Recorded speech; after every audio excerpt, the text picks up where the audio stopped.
नमस्कार। भारतीय भूगोल में आज हम लोग भारत की नदियों को पढ़ेंगे। भारत की नदियों को पढ़ने से पहले एक सूचना है। जीएस करंट अफेयर्स और हिंदी की कंप्लीट, अपडेटेड और बेहतरीन पीडीएफ नोट्स हमारे चैनल पर उपलब्ध हैं। इस नंबर पर व्हाट्सएप या टेलीग्राम के जरिए आप लोग इसका सैंपल देख सकते हैं। बहुत ही बेहतरीन नोट्स है। एक ऐसी नोट्स जो आपको सफलता जल्द से जल्द दिला सकती है। न्यू ईयर ऑफर में इस समय आप इसको ले सकते हैं। ओके, चलिए शुरुआत करते हैं हम अपने टॉपिक की तरफ। हम सभी लोग जानते हैं कि भारत नदियों का देश है। भारत को नदियों का देश कहा जाता है। भारत में बहुत सारी छोटी बड़ी नदियां हैं और भारत के आर्थिक विकास में नदियों का बहुत ही महत्वपूर्ण योगदान भी रहा है। प्राचीन काल से अगर आप लोग देखें तो नदियां जो हैं वो मानव के जीविकोपार्जन का साधन रही हैं। भारत में अगर हम बात करें तो लगभग छोटी बड़ी नदियों को मिलाकर कुल 4000 से भी अधिक नदियां हैं, जिनको हम लोग मुख्य रूप से दो भागों में बांट सकते हैं। यानी भारत की नदियों का विभाजन दो प्रकार से होता है या दो भागों में हो सकता है। पहला है हिमालय की नदियां और दूसरा है प्रायद्वीपीय भारत की नदियां। यानी जो प्रायद्वीपीय पठार में बहने वाली नदियां हैं उनको प्रायद्वीपीय भारत की नदियां कहा जाता है, और जो हिमालय से निकलकर उत्तर भारत में मोस्टली जो बहती हैं उनको, उत्तर और पूर्व भारत में जो बहती है उनको हिमालय की नदियां कहा जाता है। ओके, हिमालय की नदियों में 3 तंत्र को हम लोग पढ़ेंगे: सिंधु नदी तंत्र, गंगा नदी तंत्र और ब्रह्मपुत्र नदी तंत्र। और इन तीनों को आज हम एक ही वीडियो में पढ़ने वाले हैं। इसके अलावा प्रायद्वीपीय भारत में बंगाल की खाड़ी में गिरने वाली नदियां और अरब सागर में गिरने वाली नदियां आती हैं। इनको हम लोग नेक्स्ट वीडियो में पढ़ेंगे। तो यानी आज हम इन तीनों को पढ़ने वाले हैं, हिमालय की नदियों को पढ़ने वाले हैं।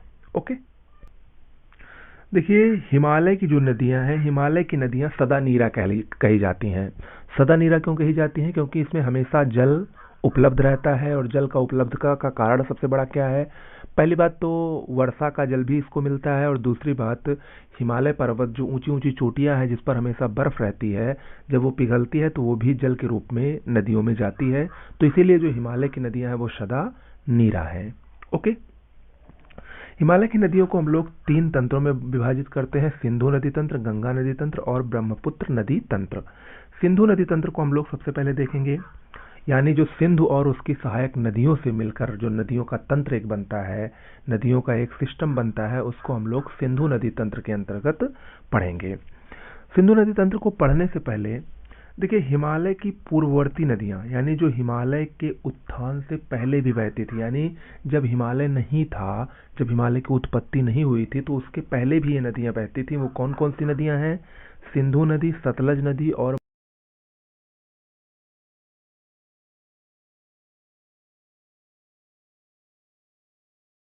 ब्रह्मपुत्र। ये अंतरराष्ट्रीय नदी है, क्योंकि ये सिर्फ भारत में ही नहीं बहती है, ये विभिन्न देशों में बहने वाली नदी है। जैसे अगर आप लोग जानते हैं सिंधु नदी, तो सिंधु नदी चीन, भारत और पाकिस्तान में बहती है। चीन में क्यों बहती है? क्योंकि ये तिब्बत के मानसरोवर झील के पास से ही इसका उद्गम होता है, जो कि वर्तमान में चाइना का क्षेत्र है। भारत में बहती है और ये पाकिस्तान में भी बहने वाली नदी है। सतलज नदी भी चीन, भारत और पाकिस्तान में बहने वाली नदी है, जबकि ब्रह्मपुत्र नदी चीन से निकलती है, भारत में बहती है और बांग्लादेश में जाकर बंगाल की खाड़ी में गिरती है। ओके, तो ये जो 3 नदियां हैं ये अंतरराष्ट्रीय नदियां भी हैं। अब हम आते हैं सिंधु नदी तंत्र की तरफ। देखिए, ये सिंधु नदी तंत्र का हमने एक मैप बनाया है। इसमें आपको ये पता चलेगा कि यहाँ से देखिए जो रेड कलर का है ये सिंधु नदी है। यहाँ पर देखिए चेमा युंगडुंग ग्लेशियर है जो कि चाइना में है, यहाँ से निकलती है। इसके अलावा जो ये आपको दिख रहा है ये सतलज नदी है। देखो राकस्ताल झील से निकलती है, जो कि मानसरोवर झील के दोनों पास ही हैं, दोनों तिब्बत से निकलती हैं। यहाँ देखिए झेलम नदी है, झेलम नदी। ये देखिए चिनाब नदी है, ये रावी नदी है और ये व्यास नदी है। तो यानी ये सब को मिला के सिंधु नदी तंत्र का निर्माण होता है। सिंधु नदी तंत्र को पढ़ने से पहले हम लोग भारत में जो प्रमुख नदियां हैं उनकी लंबाई को देख लेते हैं। इससे भी हो सकता है क्वेश्चन बन जाए। तो भारत में लंबाई की दृष्टि से सबसे लंबी नदी ब्रह्मपुत्र नदी है। कुल 2900 किलोमीटर ये लंबी है। सिंधु नदी 2880 किलोमीटर है। गंगा नदी 2525 किलोमीटर लंबी है। लेकिन सबसे बड़ी बात, इन तीनों नदियों में जो अब तक हमने ऊपर की तीनों देखी हैं, उसमें अगर प्रश्न पूछा जाए कि भारत में बहने वाली सबसे लंबी नदी कौन सी है, तो गंगा नदी होगा, क्योंकि गंगा नदी भारत में ही निकलती है, भारत में ही बहती है। ओके। जबकि ये ब्रह्मपुत्र और सिंधु, जी 2900 और 2880 किलोमीटर लिखा गया है, ये चाइना से निकलती है। ठीक है, चाइना से निकलती है, तो चाइना का भी इसमें जो एरिया है उसको भी इसमें कवर किया गया है। ओके। इसके अलावा सतलज नदी 1500 किलोमीटर लंबी है, जबकि गोदावरी नदी जो कि दक्षिण भारत की सबसे लंबी नदी है, वो 1465 किलोमीटर लंबी नदी है। ओके। तो इन नदियों की लंबाइयों को आप लोग याद रखिएगा। चलिए शुरुआत करते हैं। सिंधु के बाएं तट पर मिलने वाली नदियों का क्रम अगर आप देखें पश्चिम से पूर्व, आप लोग मैप में इसको देखिए, तो सबसे पश्चिम में सिंधु, फिर झेलम, फिर चिनाब, फिर रावी, फिर ब्यास, फिर सतलज। सिंधु की 5 सहायक नदियों का जल सिंधु में कहां पर मिलता है? पाकिस्तान में एक जगह है, यहां पर देखिए हमने बनाया है मीठान कोट। मीठान कोट में ही सिंधु और उनकी सभी सहायक नदियों का जल आकर आपस में मिलता है। ओके। अब हम एक एक नदियों को देखेंगे। सिंधु नदी सबसे पहले। सिंधु नदी ब्रह्मपुत्र के बाद भारत में बहने वाली दूसरी सबसे लंबी नदी है। इसका उद्गम मानसरोवर झील के पास एक ग्लेशियर है, चेमा युंगडुंग ग्लेशियर, वहां से होता है। सिंधु नदी लद्दाख और जास्कर श्रेणी के बीच में बहती है, और लेह जो कि लद्दाख में स्थित है, ये सिंधु नदी पर ही स्थित है, सिंधु नदी के दाएं तट पर स्थित है, ये याद रखिएगा। ओके। दूसरी नदी है सिंधु नदी तंत्र की झेलम नदी। झेलम नदी का उद्गम बेरीनाग के समीप शेषनाग झील से होता है, जो कि जम्मू कश्मीर में स्थित है। ओके। भारत और पाकिस्तान की सीमा पर यह बहने वाली नदी है झेलम नदी। जम्मू कश्मीर की राजधानी श्रीनगर झेलम नदी के तट पर ही स्थित है।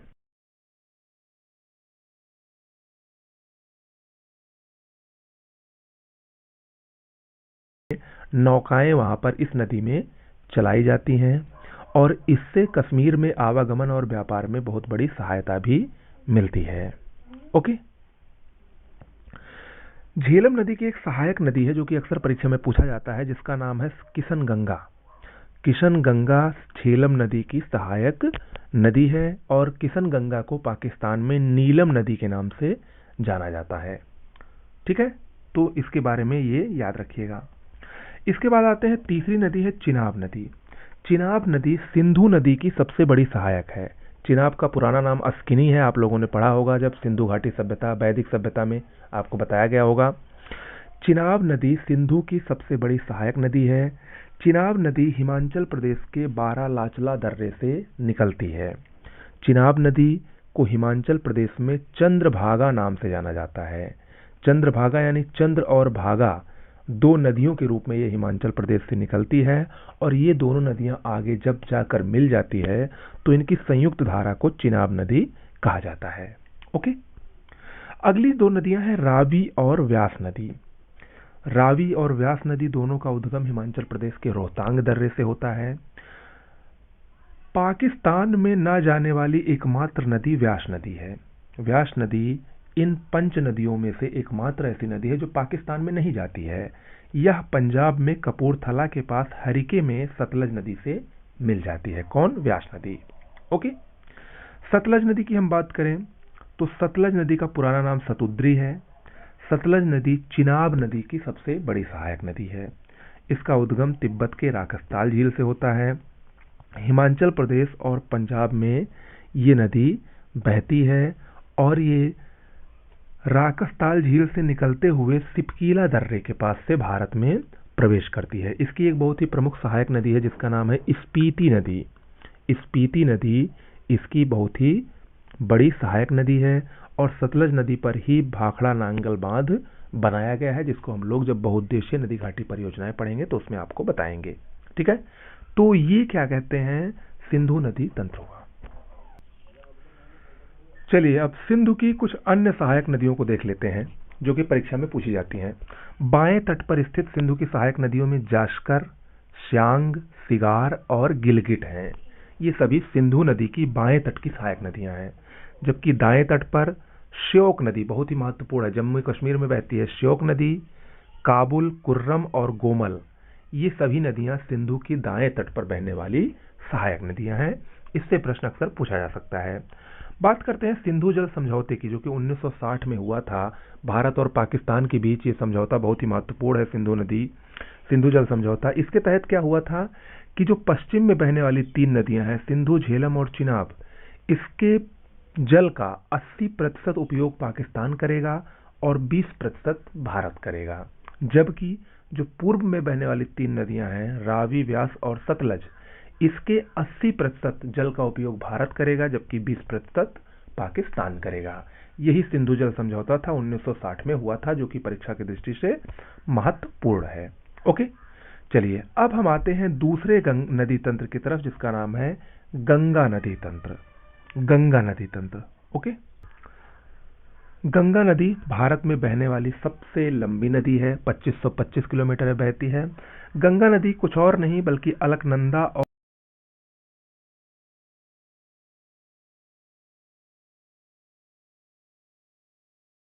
क्या है, इसको हम लोग इस चित्र के माध्यम से समझते हैं। देखिए, सतोपस नामक एक स्थान है जहां से विष्णु गंगा और धौली गंगा नामक नदियां निकलती हैं। विष्णु गंगा और धौली गंगा नदी आपस में जब विष्णु प्रयाग में मिलती हैं तो अलकनंदा नदी के नाम से जानी जाती हैं। ठीक है, अलकनंदा नदी के नाम से जानी जाती हैं। अलकनंदा नदी आगे बढ़ती है, जब आगे चलकर यहां से पिंडार नदी से मिल जाती है। कहां पर मिलती है? कर्णप्रयाग में मिलती है। ठीक है, तो पिंडार और अलकनंदा का संगम जहां पर होता है उसको कर्णप्रयाग के नाम से जाना जाता है। फिर आगे अलकनंदा नदी बढ़ती है और इससे मंदाकिनी नदी आकर जहां पर मिलती है उसको रुद्रप्रयाग के नाम से जाना जाता है। फिर अलकनंदा नदी आगे यहां पर आकर जब यहां पर इससे भागीरथी मिल जाती है, कहां पर मिलती है? देवप्रयाग में। तो इसी अलकनंदा और भागीरथी की संयुक्त धारा को गंगा नाम से हम लोग जानते हैं। तो ये जो चारों प्रयाग हैं, ये परीक्षा की दृष्टि से महत्वपूर्ण हैं, कभी कभी मिलान करने के लिए आ सकता है। यहाँ पर पहले हम एक साधारण सा मैप के रूप में समझते हैं। गंगा नदी गंगोत्री ग्लेशियर से निकलती है, आप सबको पता है। यहाँ पर देखिए, जो ये हरे रंग का मैंने बनाया है, ये गंगा नदी है। गंगा नदी यहाँ से निकलती है और यहाँ पर जाकर पश्चिम बंगाल में मेघना के नाम से गिरती है। बांग्लादेश में गंगा को पद्मा के नाम से जाना जाता है। गंगा नदी की सहायक नदियां हमने बनाई हैं, जिसमें जो उत्तर की तरफ की इसकी सहायक नदियां हैं उसको देखिए। रामगंगा, इसका क्रम भी याद रखिएगा, रामगंगा नदी, गोमती नदी, घाघरा नदी, कोसी नदी और महानंदा नदी। महानंदा गंगा की सबसे पूर्वी सहायक नदी है, इसको भी याद रखिएगा। तो ये गंगा की सहायक नदी है। जबकि दाएं तट की सहायक नदियों की बात करें तो सबसे बड़ी सहायक नदी यमुना नदी है। यहाँ पर आप लोग देख रहे हैं, यमुना नदी के अलावा टोंस नदी और सोन नदी भी गंगा की सहायक नदियां हैं। जबकि ये जो केन, बेतवा, सिंध और चंबल है, ये यमुना की सहायक नदियां हैं। ओके, तो इसको भी याद रखिएगा क्रम वाइज, पहले चंबल, फिर सिंध, फिर बेतवा, फिर केन, फिर टोंस, फिर सोन। ओके, अब हम लोग पढ़ते हैं गंगा नदी तंत्र को। गंगा नदी तंत्र भारत में सबसे बड़ा नदी तंत्र है। इसका निर्माण 2 नदियों से, भागीरथी और अलकनंदा से देवप्रयाग में मिलकर होता है। गंगा नदी मैदानी भाग में सर्वप्रथम हरिद्वार में प्रवेश करती है। अलकनंदा नदी धौली गंगा और विष्णु गंगा का रूप है, विष्णु प्रयाग में मिलती है। ये जो चारों प्रयाग हैं, ये किस किस पर स्थित है इसको देख लीजिए। विष्णु प्रयाग धौली गंगा और विष्णु गंगा पर, कर्णप्रयाग अलकनंदा और पिंडार नदियों के संगम पर, रुद्रप्रयाग अलकनंदा और मंदाकिनी के संगम पर, जबकि देवप्रयाग अलकनंदा और भागीरथी के संगम पर स्थित है। बद्रीनाथ, जो कि एक बहुत ही प्रसिद्ध धाम है, वो अलकनंदा नदी के तट पर स्थित है। ओके, गंगा नदी 5 राज्यों में बहती है, उत्तराखंड, उत्तर प्रदेश, बिहार, झारखंड और पश्चिम बंगाल। यहाँ पर झारखंड अक्सर लोग कंफ्यूज हो जाते हैं, भूल जाते हैं इसको। आप लोग मैप में देखिए, इसीलिए मैं आपको बार बार कहता हूँ कि आप लोग मैप को ओपन किए रहिए। मैप में आप देखेंगे तो थोड़ा सा लगभग 5 से 10 किलोमीटर गंगा नदी झारखंड में बहती है। ठीक है, पश्चिम बंगाल में ये 2 भागों में बंटती है, गंगा और हुगली नदी में बंट जाती है। गंगा के कुछ प्रमुख नामों को देख लीजिए। जब इसका उद्गम होता है तो ये भागीरथी नाम से जानी जाती है। बांग्लादेश में इसको पद्मा, तथा जब ये गिरती है गंगा और ब्रह्मपुत्र की संयुक्त धारा के रूप में, तब इसको मेघना नाम से जाना जाता है। गंगा ब्रह्मपुत्र डेल्टा विश्व का सबसे बड़ा डेल्टा है, जिसको सुंदरवन डेल्टा भी कहा जाता है।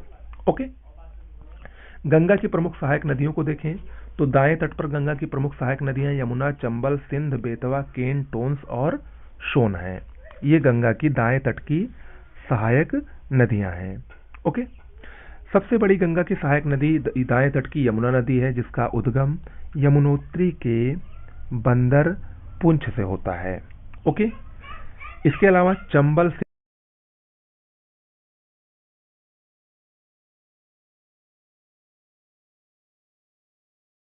इन सभी में यमुना की सबसे बड़ी सहायक नदी चंबल नदी है।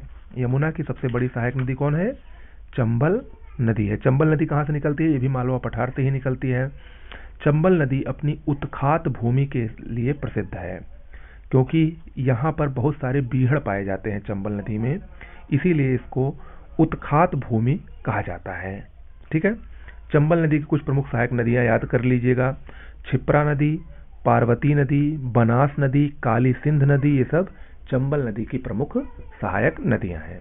ओके, सोन नदी की बात करें तो सोन नदी अमरकंटक के मैकाल पहाड़ी से इसका उद्गम होता है और पटना के पास एक गंगा से मिल जाती है। ये गंगा की एक प्रमुख सहायक नदी है। ओके, बाएं तट की प्रमुख नदियों में रामगंगा, गोमती, घाघरा, गंडक, कोसी और महानंदा है, जिसमें रामगंगा, गोमती और घाघरा उत्तर प्रदेश में प्रवाहित होती हैं। गंडक, कोसी बिहार में और महानंदा बिहार और पश्चिम बंगाल की सीमा पर प्रवाहित होने वाली नदी है। गोमती नदी एकमात्र ऐसी नदी है जिसका उद्गम मैदानी भाग से है। फुलहर झील, पीलीभीत में एक फुलहर झील है, उससे इसका उद्गम होता है गोमती नदी का।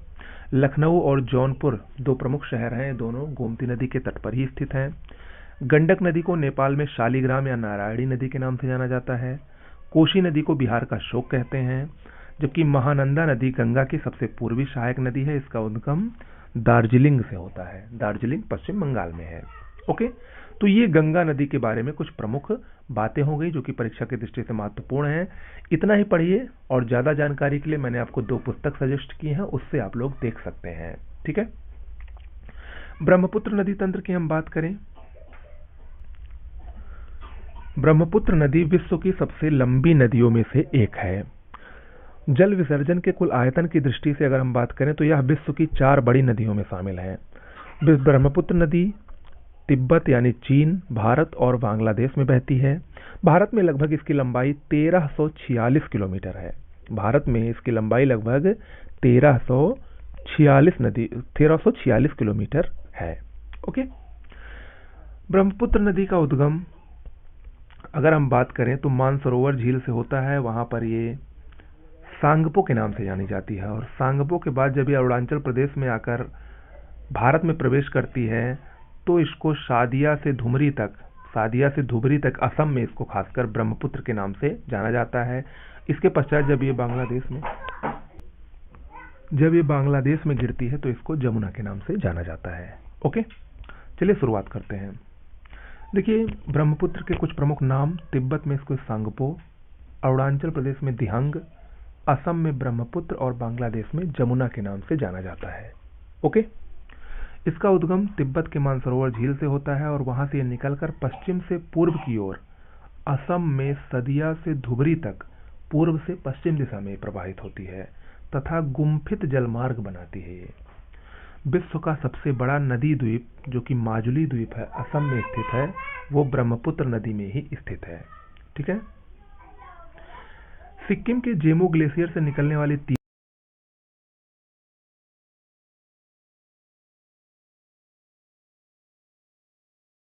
लोहित, धनश्री, सुबनश्री, पगलादिया, मानस और तीस्ता, ये सभी ब्रह्मपुत्र की सहायक नदियां हैं। ओके, तो ये हुआ ब्रह्मपुत्र नदी तंत्र। तो इस तरीके से आज हम लोगों ने हिमालय के तीनों नदी तंत्रों को पढ़ लिया है, अच्छे से समझ लिया है। वीडियो कैसा लगा जरूर बताइएगा। अगले वीडियो का इंतजार कीजिए, तब तक के लिए नमस्कार।